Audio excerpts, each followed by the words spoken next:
This is Don't Panic, episode number 230, recorded January 28th, 2019, Hole-waiian Punch. Hello, everybody, and welcome to this episode of Don't Panic, the technology podcast on gadgets, the internet, and you. I'm Sean Jennings, joined as always by two guys who are just two great guys. It's Colby Rabideau and Dan Miller. You know, Sean, I really prefer 2% Hawaiian Punch. Really? What? You preferred... It was a milk joke.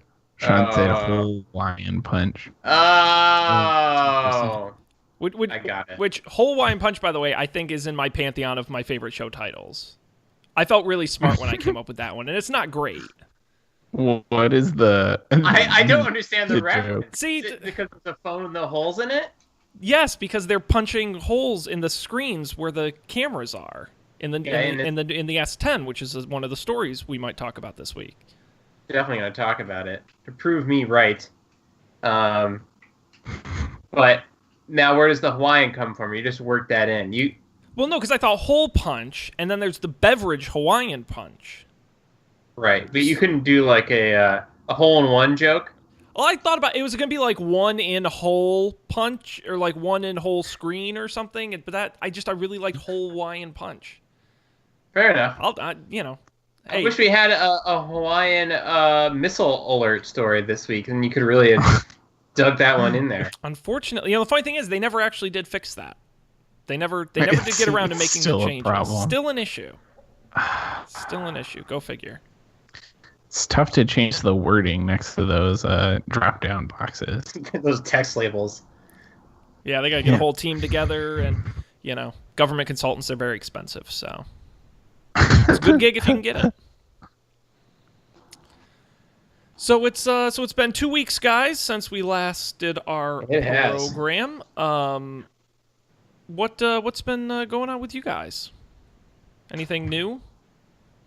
It's funny. What was up there? I saw someone tweeted a joke the other day. I really get, you ever read like an Onion headline and you're like, ooh, that hits too close to home. Someone tweeted that the other day with a podcast joke where it's like, first 15 minutes of the podcast. Oh, so what'd you do this weekend? Before actually getting to the topic at hand. Yeah, I don't have. It's been 2 weeks. I don't think I have anything super exciting. I'm officially going to Sweden. Sweden? Yep. Sweden. Colby, you know that place. I do. I've been there. Land of the Vikings. Oh, you're going on a fun Sweden trip, though. I'm going on a fun Sweden trip, yeah. At first, I thought you were going to some sort of... No. Orchestration conference. No. Here's a topic. So, inspired by Dubai Friday's thing of, I think maybe this was in an after show, but they talked about how New Year's resolutions are stupid and what you want is some lens through which to view your life and make decisions using.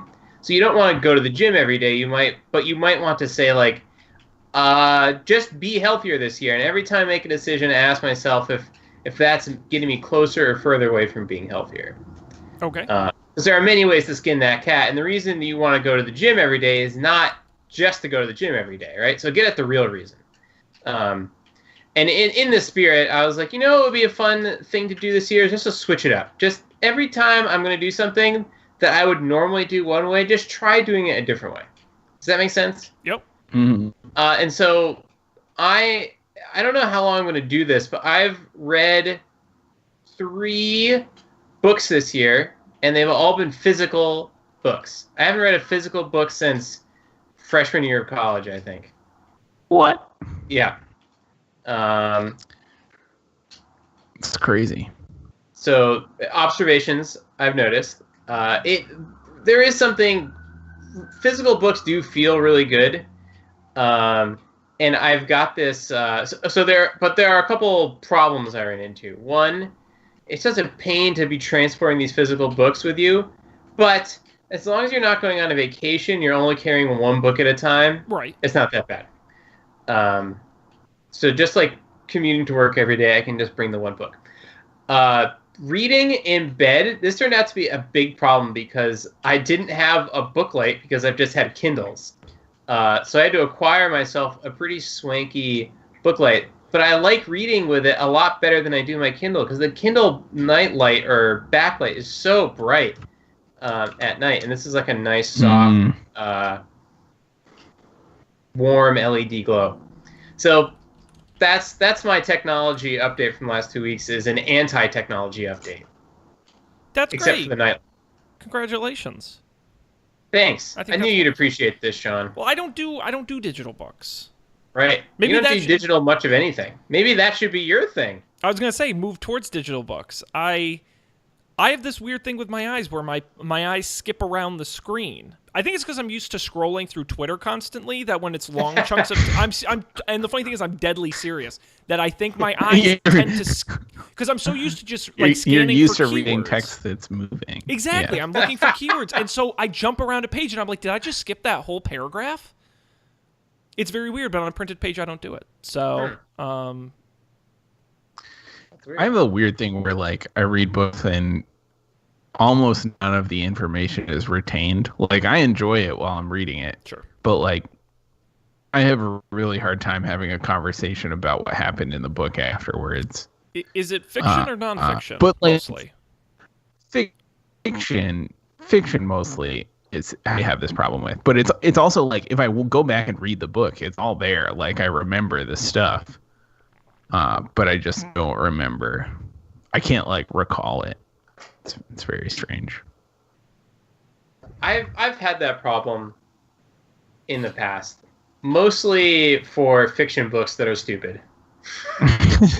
Where I'm not that interested in the book, so I can tell you all about the different roles that characters had. Like, oh yeah, that was the mom said this, and then the gangster said that, but I cannot tell you the names or like the specific order of events necessarily. But I have lots of new book recommendations. Hey! That I will be clearing my way through in the picks in the coming weeks. Aces. That's fantastic. I did something crazy today. Oh, crazy! Whoa! Stop the presses. Crazy. So I was bopping around my apartment doing some stuff when I got home from work. I was listening to a podcast on my phone. Yes, you do. Yep. And I went into the bathroom and I was going to take a shower, but I didn't want to stop listening to the podcast. And I do have the Sonos in the bathroom and it sort of works, but you have to to hear it over the shower. You have to make it really, really loud. And I don't know if we've mentioned your neighbors on this podcast, but yeah. Right. I would get an email about it. So instead of doing that, I thought to myself, Self, I got this new phone and allegedly it's like waterproof. So I just took my phone into the shower with me. I put it on the little ledge and it worked great. I could hear the podcast at a totally reasonable volume. Yeah, it was fun. I've never done that before. It's so ingrained in me that phone and shower does not mix. Right. I did that with my iPhone 7. But is the iPhone 10 the same level of waterproof? Yep. Oh. Yep. Didn't realize that. Yeah, if you ask me if Face ID went away, what's the applications I would miss? Using it in the shower is pretty much the only thing I really like Face ID. Because it works fine for other things. But that's a great right. when your fingers are a little too wet for that Touch ID to work. Yeah. It's when they're too wet and when you're outside and you have your touchscreen gloves on. Yep. Mm-hmm. Yeah. There was a moment right after I did it where I had a minute where I was like, is this a thing that I'm sure about? How sure am I that it's okay that I bring this phone into the shower? But as far as I can tell, nothing bad happened. So it was a good experience. I'm happy for you. Thanks. What podcast were you listening to? I was listening to a Roderick on the line. I was kind of hoping it would be one that were showering tips. You know, but John Roddick does a lot of bathing tips in general, so Yeah, that's true. You know, next, Colby, you'll be bringing food into the shower. Isn't that for baths though? Yeah, but you know, if you're not a bath man. You know, honestly, I don't know if I've ever tried eating in the shower. Maybe 2019 is the year. New frontier. You need to get some waterproof foods, though. What do you think is a good waterproof? Grapes? Apples? Soup. It's already wet. You can't get it more wet. Well, you sort of can. Like, things could get watered down. Yeah, but, you know, it's not. You're not going to ruin it. You could bring your soup in, like, a sippy cup of sorts. Oh, like a to-go with a mug. big bubble tea straw. Yeah. That's a great idea. What would be the worst food you think to eat in the shower? I was going to say soup. Like potato chips. Potato chips? Not potato chips, like popcorn crisps, like Pirate's Booty or Cheetos. Ooh, yeah. I was going to say like a muffin. Anything like dehydrated mangoes. But then they just become rehydrated. Right, yeah, they but just I turn feel like mango. I feel like if they're rehydrated, then you're sort of in this uncanny valley where it's definitely not going to taste like a mango, and it's not going to taste like a dried mango. That's right. It's just an abomination to God. Yeah. Yeah, I think Pirate's Booty is definitely the worst. The worst that I can think of. A sandwich, any sort of sandwich. You wouldn't want to bring a hamburger into the bathroom or into the shower. Most breads. I bet you could bring like a sandwich on a pretzel bun, though. I feel like a pretzel bun has a nice like it just repels water. All the salt on it. But then we're kind of crossing into like ultra sad territory. Like, are you going to be the man eating a Big Mac in your shower? Like, what has happened to your life? Listen, Sean, it's like the Silicon Valley people who only wear they wear the same outfit every day. It's all about saving time, saving those brain cycles, right? Yeah. I don't have time. I've got to shower, so my investors tell me, right? So, and I don't have time to devote to it and eat, and I definitely don't have time to cook, so I'm getting a Big Mac anyways. That's smart. You can be it's showering, what Steve Jobs would eating. You, in your other hand, have your waterproof phone. You're making stock trades, you know? Right.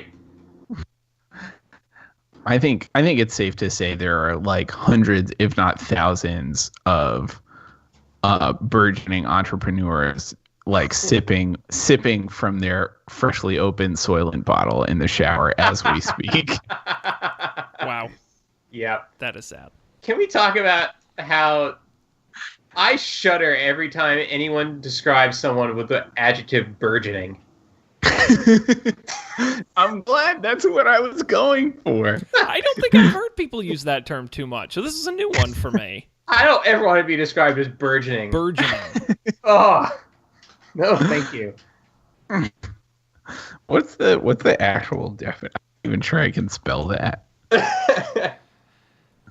Where do you often hear it? I feel I don't know, exactly in that. In books. You know, like the dictionary?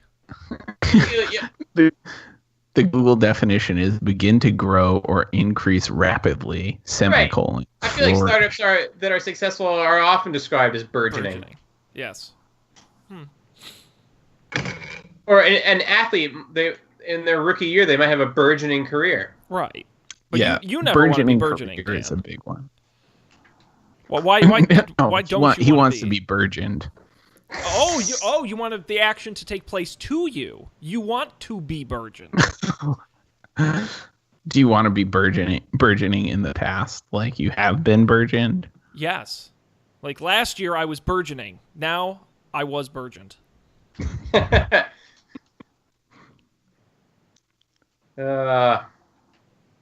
Well, it's good to be back. Isn't it? Smooth as ever. Don't call it a comeback. On the Don't Panic program. You did make me think, though, of a good challenge that maybe I'll get Matt to do, which is when I was thinking about a shower podcast, I wonder if I can find enough podcasts about things I do in my life to always be listening to something about what I'm doing. So, like, when I'm cooking, it's a cooking show, and when I'm driving, it's a show about cars, and When I'm at work, it's a show about marketing. Just see if I could like do an entire week just listening to podcasts about what I'm doing. But then, could you find a podcast about podcasting to listen to while you're doing this? Yes. Yes. When you first said that, I misunderstood you, and I thought you were describing an idea for a podcast in which Matt broadcasts from the shower. That's just a reality show, and I am so on board. Now, wasn't there, this will be a little cross-promotional opportunity, but wasn't there some insane episode that you and Matt have done on Up for Debate that I will be more angry at than the soup challenge? Oh, no. Did you get a whiff of the U.S. Landmarks Bracket Showdown? That's what it was. No, that's the one I have to listen to. You're going to love the winner.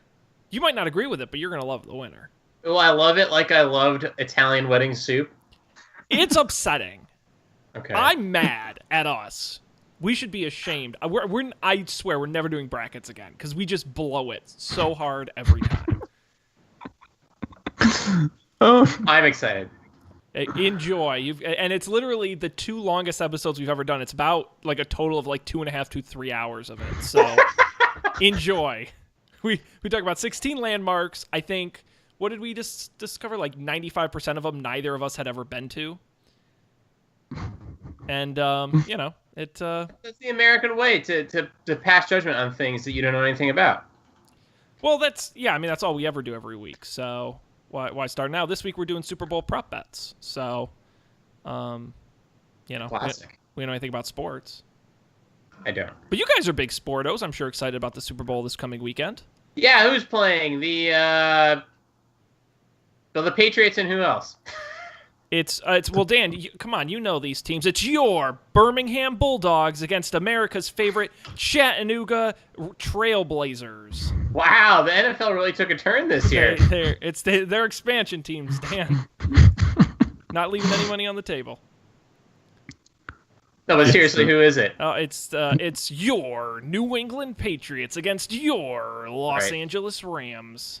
Oh, wow. Oh, yeah, they're the Los Angeles Rams. That's right. It's straight out of Compton, L.A. Fun fact, Tom Brady's first season starting when they won the Super Bowl for the first time ever, they played the then St. Louis Rams. That is correct. St. Louis Rams have only ever been to the Super Bowl twice. The time they lost to the Patriots and the time they beat the Titans. The Titans? The Tennessee Titans. Yes, they played that. I think it was the Super... It wasn't the one directly before the one with the Patriots bomb. I think it was the year before that. I think the Titans is a good football team name. Oh, yeah, it is. Are they still around? Mm-hmm. Oh, yeah, for sure. They're very mediocre. I would say the textbook definition of average. Well, they're not terrible, then. No, but they're not good either. They just are a team. Right. Hey, listen, I'll take it. Well, I mean, Dan, you live in a market with 2 teams that are notably not good, so I hate to... Yeah. Actually, you don't really have any good sports teams. No, the Yankees are good. And apparently, one of the Nets are not doing terribly this year in basketball. But I only know that secondhand. The net standard is very low. Very low. But not as low as the Knicks have been. You got to improve some. You got to improve, right? You're starting for nothing. Yeah. I mean, you bring in a team from New Jersey. What do you think's going to happen? Yeah, you're right. You're right. I'm sorry. I didn't mean to trash on the sports loving crowd in Brooklyn. How many fans do you think we have in Brooklyn? At least one. Counting Dan, 0.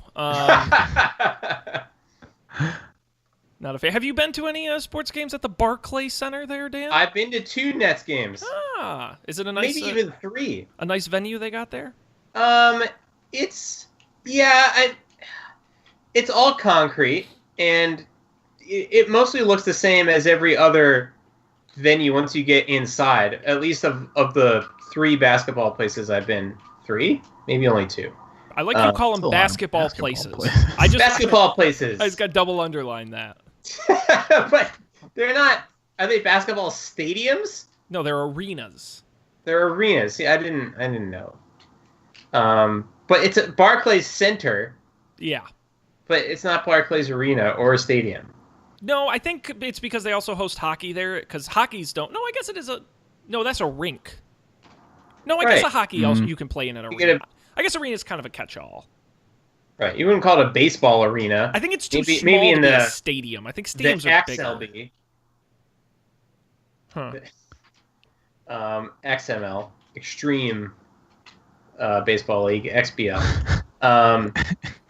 So on the inside, it's about the same as everything else. The outside is really nice, pretty modern. They got the cool grass roof across the top of it. Can you go up there and hang out? Not that I know of. Maybe if you get like a missed opportunity. Super season passes, it would be really cool to be up there. But otherwise, yeah, I don't think there's much differentiation for basketball arenas.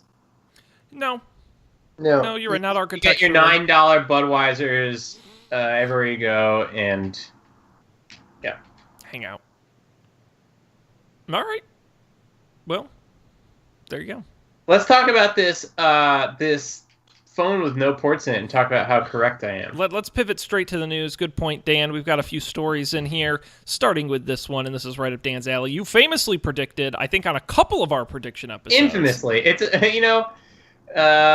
a broken clock's right twice. What's that saying? Something like that. A broken Dan is right once, and this is that time. They have announced a new phone, the Meizu Zero. We all, of course, love our Meizu phones. A brand new phone called the Zero. It is a Android phone that is portless. It is one big slab. No buttons, no speaker holes, no SIM card slot, no charging port. Most of the exterior device is a seamless slab of ceramic, although it does have a bit of a camera bump on the back and a microphone hole on the bottom. You got to get that sound in there somewhere. Proudly advertised as the world's first holeless phone. It's got a 5.99-inch AMOLED display. It has an underglass fingerprint sensor, as well as what they call M-Sound 2.0 technology that allows it to function as a speaker without actually having holes. Charging is completely wireless as well. There are no buttons, but Meizu is using a haptic feedback system to offer virtual buttons on the side to turn the phone on and off and to adjust the volume. An eSIM replaces the traditional SIM card slot. It is IP68, water and dust resistant. They haven't announced the price or where you can buy it or when you'll be able to buy it. But they do say it will use the Snapdragon 845 processor. So there you go. Now, if I recall correctly, I didn't say that there would be no buttons. I said that there would be no ports. Yes. Mm-hmm. I don't know how I feel about the... I guess if it was like the trackpads, what Force Touch, is that what they call the technology in the Apple laptops? If the volume buttons behaved like that, I'd be on board. But I don't want to be like squeezing my phone to get the volume to turn up and down. That sounds really unpleasant. I think they're implying a Force Touch like experience with that little bit of feedback. Mm-hmm. Yeah, that's I don't know. I think the buttons might be too far, but maybe I'm being a curmudgeon. Probably. I just don't know how this is better. Better than what? Than a phone with holes. Well, let me ask you this. How is a phone with one hole better than a phone with two holes? It's not. Uh-huh. It's not, because you're grading it. You're on the wrong metric. If your metric is less holes equals better, I'm not buying that. Now, if you say less holes equals a thinner phone or equals a phone that... This phone is not better than any other phone. It just has less holes. That's true. But it's easy to imagine how this could be even more waterproof now that there are no holes. But there has to be holes because it's got microphone holes in it. You got to get the sound in there somehow. Right, but the watch has microphone holes, and it is, as waterproof as you could expect a phone to ever be, I think. Right? Yeah, I got to look up what IP68 is. Because I think that's the same rating as the iPhone. That sounds right. It suggests that the holes were not a problem. Now, Do you remember those Panasonic Tough Books? Yeah, I do. Or even there were a couple smartphone versions of that where they were like were there? super beefy. Oh god, yeah, they look ridiculous. Just an otter case taken to its logical conclusion. Yup, I think you could shoot that thing out of a cannon and it would still be fine. Yeah, I remember the. I think that might be the first sneeze that Sean has managed to slip on air. I'm doing great. I did mute it for the folks at home, so Oh. you suckers had to hear me sneeze. I remember this story of how they used a Tough Book, a Panasonic Tough Book in Afghanistan or something, and how it actually stopped a bullet. And saved someone's life. Also, it's weird that Panasonic makes that because they don't, as far as I know, make any other computers. They make TVs. And well, it looks like you can still buy these too. Oh yeah, I wouldn't be surprised. I see police still have them all the time. Oh, they have a Panasonic Tough Pad. Oh. A tablet? Looks like this one has a detachable Look at this tablet. Look at this website. It's so tactical. They have giant massage chairs. Wait, what? Panasonic. You can get a Panasonic massage chair. Look at this. Look at this Wow, Panasonic. these look expensive. Oh my god. They're Zengineered for comfort. They invented a word and it's trademarked. Zengineered. Nailed it. I love marketing so much. Let's go to food service and hospitality on the Panasonic website. I'm gonna get one of these $10,000 massage chairs. Blends up digital treats for customers by using Panasonic self-ordering kiosks. Whew, that's like a Super Smash Bros. Intro. Whoa. I love companies like this. Like Yamaha, or like, oh, you make keyboards and Yamaha. defibrillators? It's like, this is great. And jet skis? And exactly. Yamaha's the one that blows my mind the most, because I have to stop sometimes and think about, like, Yamaha is one of the best trumpet manufacturers in the world, and also jet skis. Yep. It's like, what business are you in? So weird. I had a friend in high school who had a Mitsubishi guitar. Yeah. Yeah. That's awesome. Is that like a pretty metal guitar to have? I don't know. It was like an acoustic guitar, so like not inherently that metal.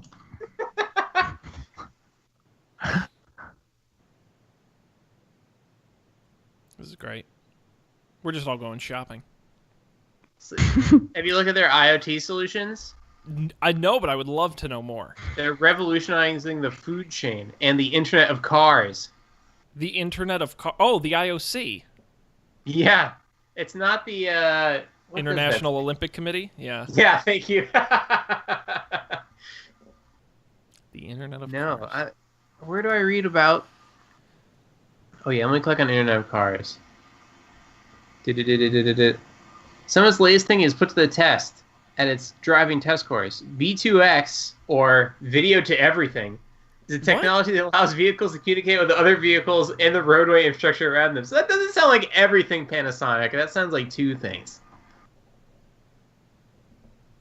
Video to Everything. Wow. Well, we got to get more on the Panasonic beat, apparently. Anyways, I maintain that the next Apple phone, we're getting a redesign this year, will not have any ports. I put a 0% chance of that happening. 0%. 0%. Howard Schultz will be president before... That's a hip Twitter reference for the kids. Who's Howard Schultz? There you go. Peanuts? You don't want to know, Colby. Yay! Colby was a smart man and stayed on Twitter. If you don't want to be sad tonight, do not look.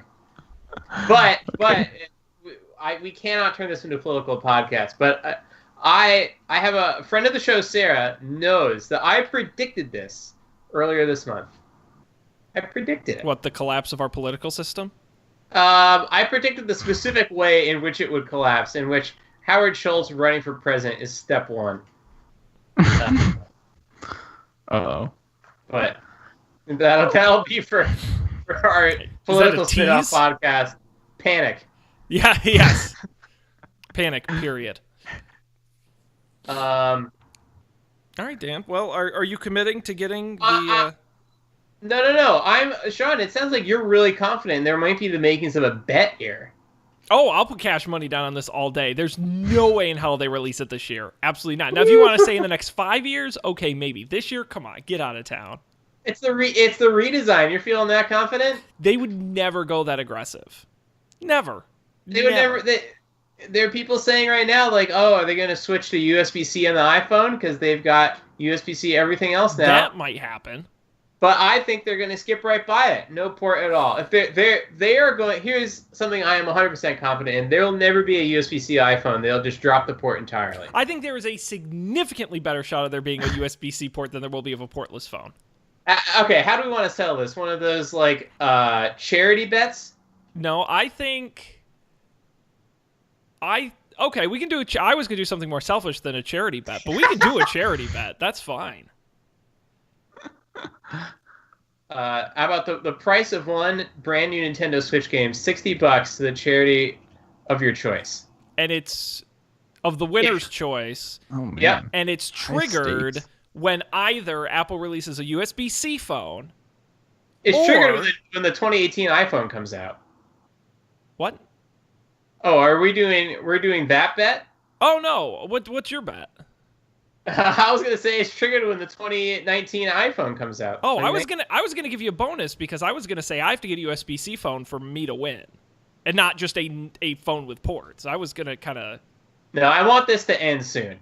Okay, then if the phone has no ports, I'm in for 60, and if the phone has some kind of port, Lightning or USB-C or whatever, doesn't matter. Mm-hmm. Then there you go. I'm out. Yeah. Okay. We'll announce the charities as the date approaches. Dan, I would not worry about picking yours. That's all I'll say. You're just gonna depress a charity that knows it'll never get that money. I'll give them some publicity at least. Yeah, but they're just gonna sit there and be like, we can't count on that $60. All right. Well, there you go. Keep an eye on that. We got something for people to look forward to this fall when they announce the new iPhones. I'm gonna look like such a schmuck if I'm wrong. All right. What else do we have in the rundown here, guys? We got a few stories floating around. We missed 2 weeks.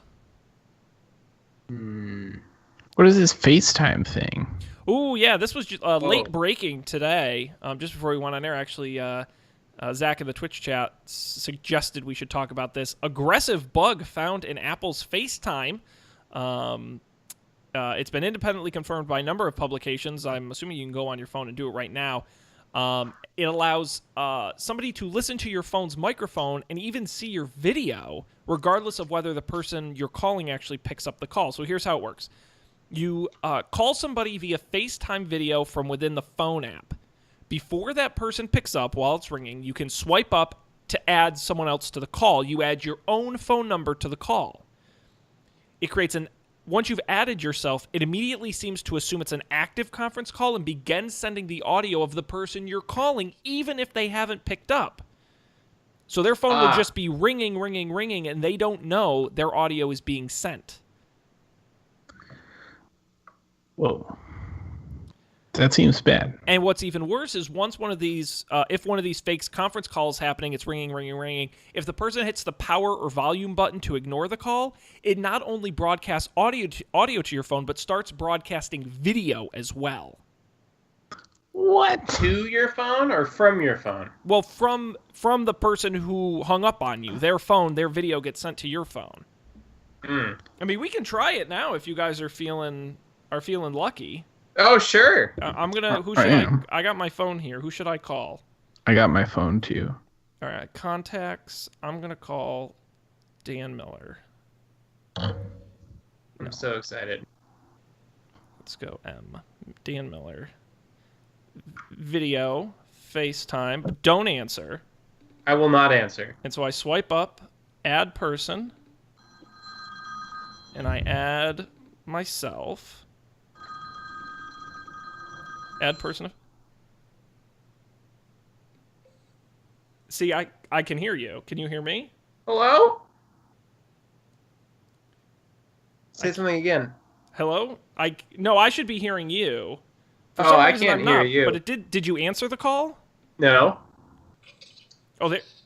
Did you hang up? No. Still sit. Yeah, but I can hear you. Talk. Hello, hello, hello. Dan, mute yourself and then talk. Oh, good idea, Colby.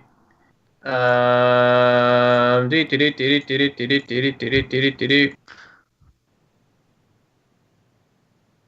a minute ago, he was coming through. I heard him for a second. So weird. All right, I'm going to try calling you Colby. It was working for a second. Okay. And what should I do? I wonder if they fixed it. Just don't answer. Well, no, because we'll get to the fix in a second here. All right, just let it ring. Don't answer. I have to add myself.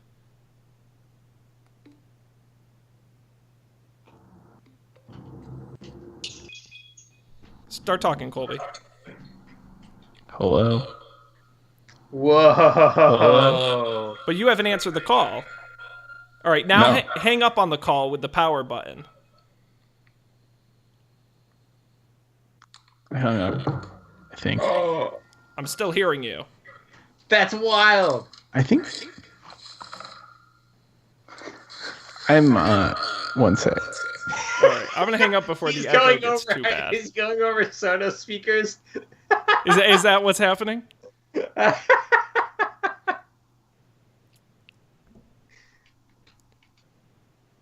It was Was it can going still over hear your it. Oh my Sonos God. speakers?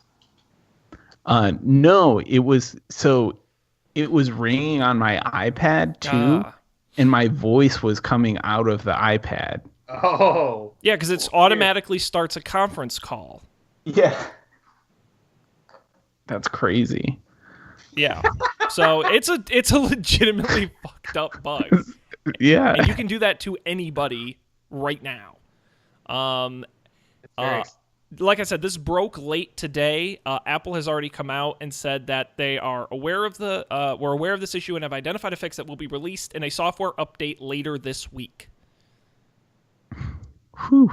So on the bug scale, guys, how would you rate this one? A pesky and mild or massive infestation? Well, can you turn it off? Only by completely deactivating FaceTime. How do you do that? You go into your settings and there's a FaceTime setting and a toggle where you can toggle. So it's not that onerous to turn off and you could turn it back on. Nope, there's just a toggle right at the top of your FaceTime and you can just toggle it right off, which I don't even ever get FaceTime calls or anything, so. I'll give this an 8 then. You're going to give it an 8. Okay, 8 out of 30? Yeah. Out of 10. Okay. 8 out of 10, 10 being the worst. It's pretty bad. It's pretty bad. It would be, if you couldn't do anything about it, it would be a 9. It doesn't give the attacker control of your device, which would be a 10. So Fair. that's my rubric. Yeah. I think it would also be a 10 if it didn't ring or something. Like if you like, now I know this is a thing, right? So if I get any suspicious FaceTime calls, I'm going to know. But if it just didn't ring or something like that, that would be another notch worse. Yeah. Yeah, if you start getting strange FaceTime calls, your best bet is to just chuck your phone out a window or something. Like down a sewer grate. Just be extra careful. You never know who might be listening. What a mess. Or you could just always answer your FaceTime calls. Yes, very quickly. See, if you answer and then hang up, does it continues to broadcast? If you answer the call, give it a couple seconds and then hang up. I haven't seen any indication as to what happens when you do that. Okay. Well, that was a fun experiment. The other issue, too, that's noted in this article that's interesting is that they've also been able to replicate the bug on Mac, which is even scarier because FaceTime on Mac rings for much longer. Creepy. So if you're very concerned, deactivate FaceTime on your Apple devices, including your Mac, and hopefully avoid this bug. It's a bad one. And then update. Yes, and keep an eye out for that update. Although automatic updates are now standard on the most modern iOS devices. So at least you've got that going for you. Indeed. All right. Time check. We got time for another story. Do we want to talk about... We got the Milkman story. We've got hole punch phones. Milkman story. You got it. No Milkman actually involved. There's a new service called Loop that is launching with 25 big-name partners with an environmentally friendly take on a subscription plan. It's like a Milkman. So the way it works is UPS drivers will drop off a reusable bag filled with miscellaneous products. Those products contain things from Pepsi, Unilever, Nestle, mostly food-type items. Once the products are used, consumer can schedule for their old containers to be picked up and new containers to be dropped off. Loop will handle the cleaning and reuse aspect of the packaging. It's supposed to launch in parts of Paris, New York, New Jersey, and Pennsylvania in late May. Not sure how Paris got in there. Loop is also planning to work out delivery for London later this year and aiming to launch in Tokyo in 2020. Every brand designed its own packaging for use with Loop, so they stay true to the company's image while being reusable. The products will cost roughly the same as single-use containers, but people will have to pay a container deposit between $1 and $10, and shipping will start at $20, but will decrease with every item added. So what do you think, guys? Is a deposit like refunded when you return your containers? Yes, exactly. Okay. I think it's kind of cool.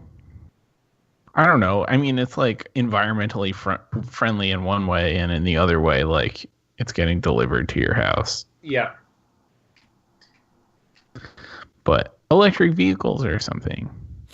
Yeah, they really feature the electric UPS truck in the little video sample they have on the page. Oh, yeah, I see. Hybrid electric. Yeah. Oh, yeah. So they got to just squeeze that in there. I mean, I think the products look really good, I will say. They've spent a little time making them at least not kind of crappy and generic. I mean, they're well branded. There is definitely something appealing about... for some reason, the ice cream container gets me. Yes, this nice Haagen-Dazs in this stainless steel looking container they got. Pretty cool. It's funny, I'm getting a Vivo Barefoot ad on the page next to this. I think. Thank you, Colby. Relevant ads. Sorry. You were saying, Dan? Thank you, Dan, by the way. Everyone that was... Oh, was that Dan? I'm sorry. You guys both recommend such great shoes. Well, Dan was the one who discovered this, however many moons ago it was. But Colby, I think now lives it a lot more than I do. I live the lifestyle. I'm the person in the pictures. Colby is a lifestyle. That's true. I should start a blog.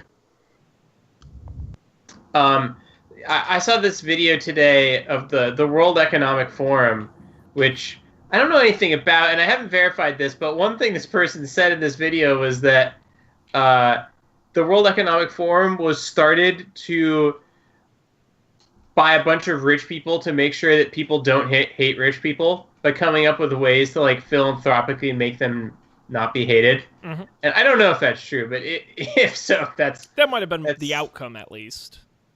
I didn't know to what degree this person speaking at the World Economic Forum spoke for the World Economic Forum.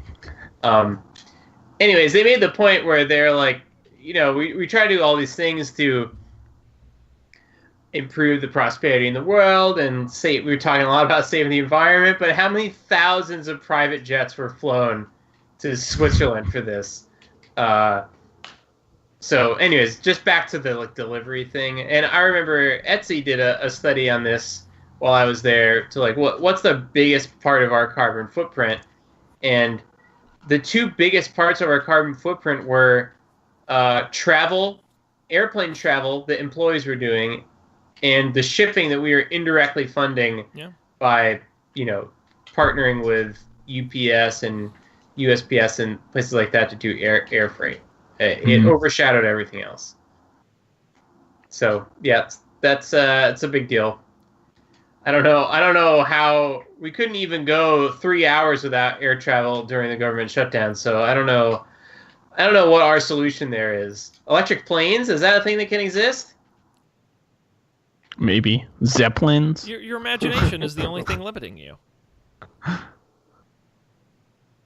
I like Return to Zeppelins.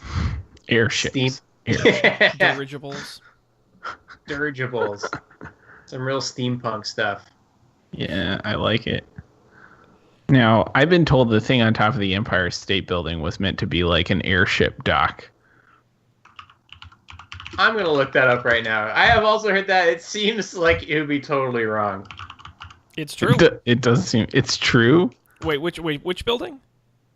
The Empire State Building. Yes, we talk about this on the Landmarks episode. It is 100% true. No airship actually ported there and took passengers off, but it was planned for that, and they did do like an experimental docking. It's just way too windy up there to ever do it. But it was 100% built with that in mind. That's a true fact. Wow. Yep. It's crazy. The plan was to have like a customs office at the top of the building, and you could attach to the top of the building and be in the city in 7 minutes was their plan. 100% true. Awesome. And they never. I think they delivered some newspapers once as a publicity stunt, and then that was it. Never worked. Damn. Yeah, no, I'm with you, Dan. I think I think if you're someone getting your stuff delivered by subscription anyway, and you're willing to eat the environmental and financial costs of that, then maybe this is a better way to do it, because then at least you're not generating extra disposable food container waste.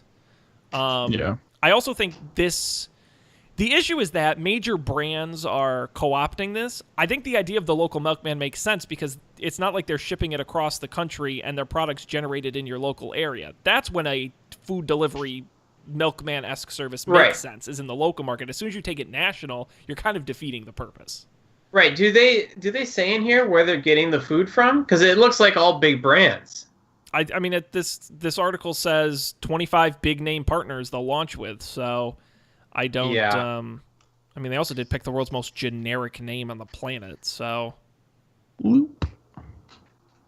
Yeah, that's. Procter and Gamble, Unilever, Nestle, Pepsi.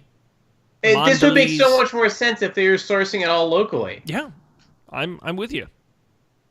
You get your artisanal, hipster stuff in there. You're saving the environment more. Your raw milk, your raw water. Unpasteurized that stuff, man. Unpasteurized. Yes, exactly. They've already pasteurized it. Put more bacteria in there. Just pour it in. Yeah, you take your repasteurize you mix the milk with some raw water. Just a couple of drops will do. It's all about making sure that your gut biome is healthy, Colby. I think, we've tried to kill this show many times. I think talking about Colby's gut biome will finally do us in. That's where we lost the one person still listening. Enough is enough. All right. Any last thoughts on our delivery service here? No. Right. Someday we'll make one of our many brilliant business ideas that we could spin out of Don't Panic, the cocktail ingredient delivery service. Yep. Yeah. Someday we'll do it. We've got a lot of other ideas to work through in the meantime. I mean, things are going super financially well for all of those meal subscription service companies, so now's probably the time to jump in. Whew. All right, well, we're going to move on then to picks, which is the part of the show where each of us brings something to the show that we want to share with the world, and we got some cool stuff in here. He's at the bottom of the list, so he's going to go first. Colby, what are you sharing this week? Recently, I'm going to double check the price. $8. Was it really $8? That's what Amazon says. Yeah, recently I spent $7.99 on a 50-pack of Velcro cable ties. It's like one of the better things that I purchased in the last, I don't know, forever. I've now put cable ties around like all of my cabled things, and it's amazing. I don't know. That's all there is to say about it. It's great. That's awesome. And they're like, it's not like zip ties or something. Like you can take them off and put them back on, and take them off and put them back on. And it came with so many. I still have. It's kind of funny. They came like all Velcroed together in a giant block. I still have like half of them left, and I did all my cables. So it's pretty cool. I'm into it. Neat. Yeah. The Tri-Lancer cord wraps. Not to hijack your pick, but if you want to hear a mildly interesting story, I bought a bunch of these a while back.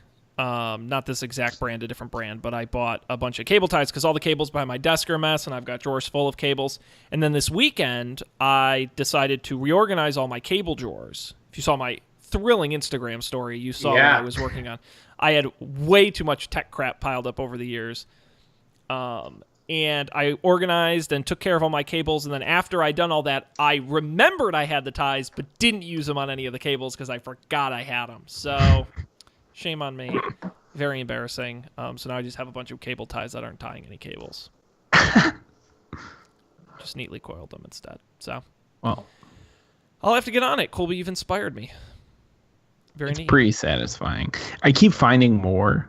Like, I keep finding things that I thought I had done all of them of, like the Apple headphones, and I just keep finding more of them. You're crazy. Just going to start wrapping up things that aren't cables now. Right. Your whole life is going to be more organized. That's great. We'll have a link to those on the website, so you can check them out there. They don't really have a specific Amazon name, so just use the link on the website to get there. It'll be easy for you. I'm going to go next. Dan can take us home. A quick pick for me. I just discovered this website today through an article. It's very interesting. It's called Suppose at suppose.tv.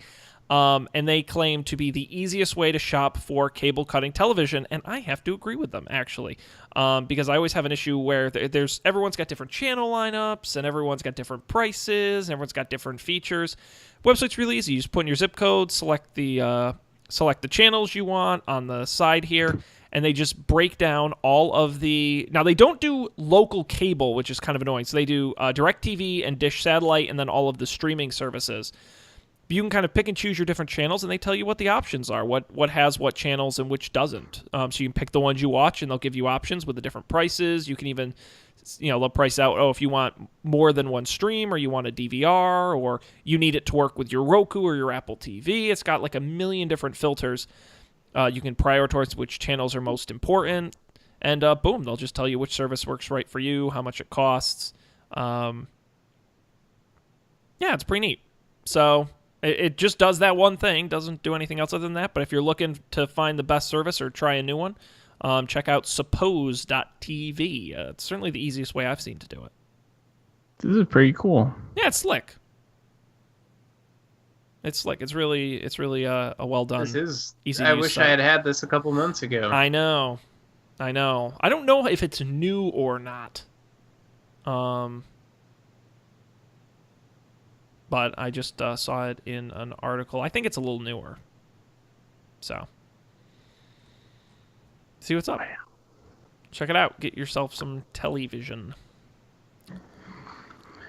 All right, Dan, take us home. One of your many new books I see. Yeah, I read. Like I mentioned in the beginning, I think I'm going to Sweden. And I read this book about Scandinavia that I found in a bookstore. That's the other cool thing about reading physical books, is that I went to a bookstore and I looked at books, and then I bought the ones that looked interesting. I didn't really look at reviews. I just looked at what seemed interesting. And it was kind of mind-blowing to me, because the only way I've bought books is for years is by looking at reviews or if someone recommended it to me.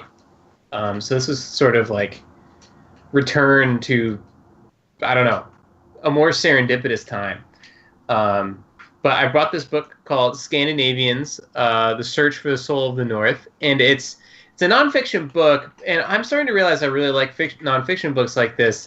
It's like a frame story where it presents a lot of history of Scandinavia, some really bizarre history, but it's told through the lens of this guy from the UK who moved to Norway when he was like 19 and lived on the streets, and now he's a writer. He does a bunch of crazy stuff, and each story is told because he met someone. So it's like, oh yeah, I met this guy at a bar one time. He became, some famous actor, and he told me the story, and then here's like the actual historical account.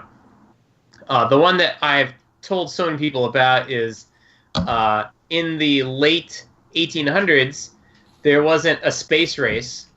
There was an Arctic race. So all these countries were trying to see who could get to the North Pole fastest. and the Norwegians were doing really well, and the Swedes are like, we just lost a war, and we really want to prove to ourselves that we're still a nation that can do serious things. And this guy came up with this crazy plan to fly a hot air balloon to the North Pole. And you might ask, like, well, how can you fly a hot air balloon specifically anywhere? And his plan was to drag ropes in the ocean and on the ground behind him to create drag and direct the hot air balloon that way. But the hot air balloon had holes, or not holes, but it leaked way more than the other members of the expedition thought, and he hid it from them by inflating the balloon at night while they were running their tests. They took off, and they immediately lost the ropes, so they couldn't control anything, and they crashed, and they lived for 6 weeks, which is way longer than they probably should have up in like the Arctic Circle, before they died under mysterious circumstances and weren't found for like 40 years. Oh, God. And they were found perfectly fine and alive? They were perfectly fine in some ways. Not so much in others. When you find, like, the smoking gun is the level of mercury that is contained in polar bear liver. It's just so interesting. And there's a bunch of stories like that. So I really enjoyed it. Check it out. Scandinavians, The Search for the Soul of the North. Neat. That's fantastic. Dan always has such incredibly good book picks. So if he says it's a good read, I trust him on that. You can check it out. We'll have links to that and all the picks on our websites as we normally do. Wonderful. Is there anything else, gentlemen? I think we covered it all.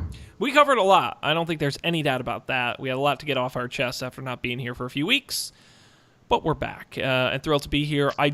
Before we talk about all of the Don't Panic things, I want to do a quick plug because we did just publish a new episode of everybody's favorite Dungeons & Dragons podcast, Game Nights. The three of us alongside Matt out there fighting the good fight. And boy, did we publish an exciting episode this week. I won't spoil anything, but I will just say 2 words, Bog and Harpy. So it's a real fun episode. We treat an NPC not so nicely, so you're going to want to check that out over at GameNights.tv or wherever you get your podcasts. It's a lot of fun, and we got a lot of fun stuff coming down the pipe for that show as well. And this show, of course, don'tpanic.io is our website. Go there. We'll have all the links to the picks there, as well as information on how to subscribe on Apple Podcasts, Stitcher, Overcast, now on Spotify, the video version on YouTube as well. And you can, of course, follow us at Don't Panic Show on Twitter and email us don'tpanicshow@gmail.com. That is the best place to get us. As I said, we'll be back next week with more tech news and fun discussions and good times. As always, on behalf of Colby and Dan, I am Sean. Thanks for being here, and we'll see you next time for more Don't Panic.